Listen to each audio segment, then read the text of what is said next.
Hey guys, Brian with the Brian Dirt and Snow YouTube channel. I just got my Thuren kit in, or I believe most of it, and so I'm just going to do an unboxing of that, kind of show you what I've got in mind for my build. We're going to head over to Gearhead's Garage. They have bay rental over there later today. We're just going to get some stuff on the truck while we await the stuff that's back ordered. That's kind of just the New World Order right now, so we're going to deal with it. But here's my stuff, and here's what I'm excited for. All right, so jumping right into it, here is the sway bar. Got it open so that you didn't have to watch me struggle with the outside packaging, I guess. But they've packaged some other stuff here. Let's see if we can get this all freed up. As you can tell, I wasn't the type of kid to save the wrapping paper or anything like that, so let's just make sure I'm not slicing anything pertinent. I would like the use of these to be the thing that scratches them up, not the unboxing portion of it. So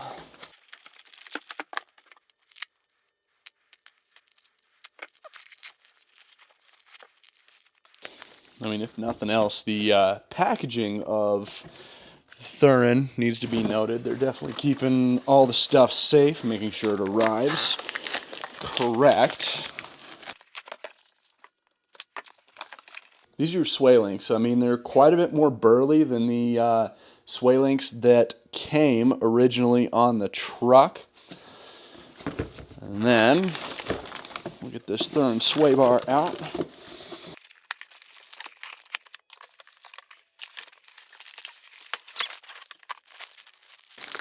Go. So quite a bit heavier, quite a bit bigger than the factory unit.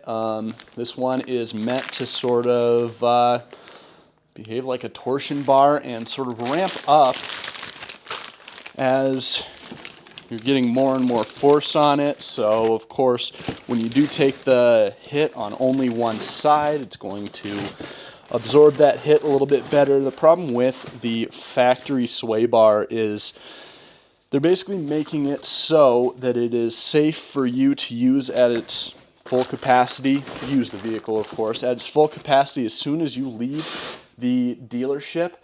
They don't want you hooking up a super tall trailer and having too weak of a sway bar to really keep you from swaying a whole bunch. So they're going to make it to that, but the factory unit is very not great for everybody, and that's why we turn to the aftermarket. And back to it, here is the Thuren track bar. Let's see what goes on here. As I kind of alluded to in the last video, a lot of people say that you can get away with the factory track bar, and yeah, you can for a little while, but your ride quality will go to crap right about, my ride quality went to crap probably about 23,000 miles, so having a more burly track bar, something that centers the axle a little bit better, something that's greasable as well, unlike the factory piece, can really do a lot to handle a lot of the other stuff that you're hoping to get on there when you are leveling these vehicles out. So like the 37s I've got on there, for example. So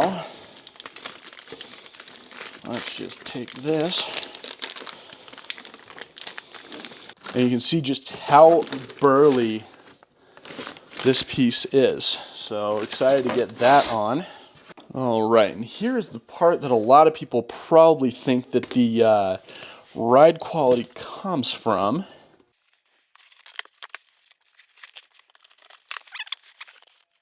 So here are the rears. I was told I wasn't getting the fronts in quite yet, but it appears there's 4 shocks in this puppy. Yeah, front shocks came with it, so that is a nice surprise and kind of changes up the trajectory of my day. So let's double check on this. We're only going to cut one of these open for you today, since I want to make sure that I'm not leaving any hardware back at home base.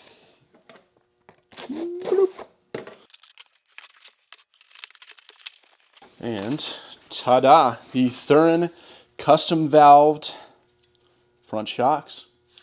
So that'll be pretty exciting to get in. We're going to be a lot further ahead on this build by the end of today than I originally thought. I thought I was going to have to keep the icon fronts in there and kind of just work around them. So we're in business. And of course the coils. So I went with the, obviously I've got a diesel, so I went with the 2.75 lift up front. And then as I was going for the rears, I knew that I had to change out the rear coil since mine are currently progressive rate. Thuren only recommends using their Fox shocks, their valving with their coils. So here's going to be the front coil, and you can see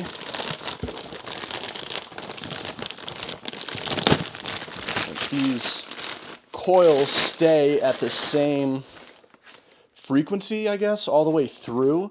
So definitely not a progressive rate coil. I am excited to get these on and see how the whole system works together. I'll spare you kind of the boredom of the rear coils, as they probably packed a whole bunch of hardware in that box as well. I want to make sure that I don't lose any of that before we get over to where we're going to be installing these. But yeah, today's going to be a good day. Alright guys, Brian with the Dirt and Snow channel. Stay tuned. I'm going to be posting another video of the full install of it. We're going to do a little bit of drivability on the way over there because honestly my truck already picks up basically every single little tar strip in the road where they've tried to fill in and repair kind of the garbage roads around here. And I don't blame my city too much for those, just given that we get pretty extreme temperature swings oftentimes, and in the course of like a week it'll go from 70 to -20. So yeah, we'll keep you guys in the loop, and I've got a couple of videos coming up in this series of getting this kit on. Pretty excited to see how it works on highway, especially as I commute up to my job up in northern part of Denver on Saturday actually. So super pumped for that.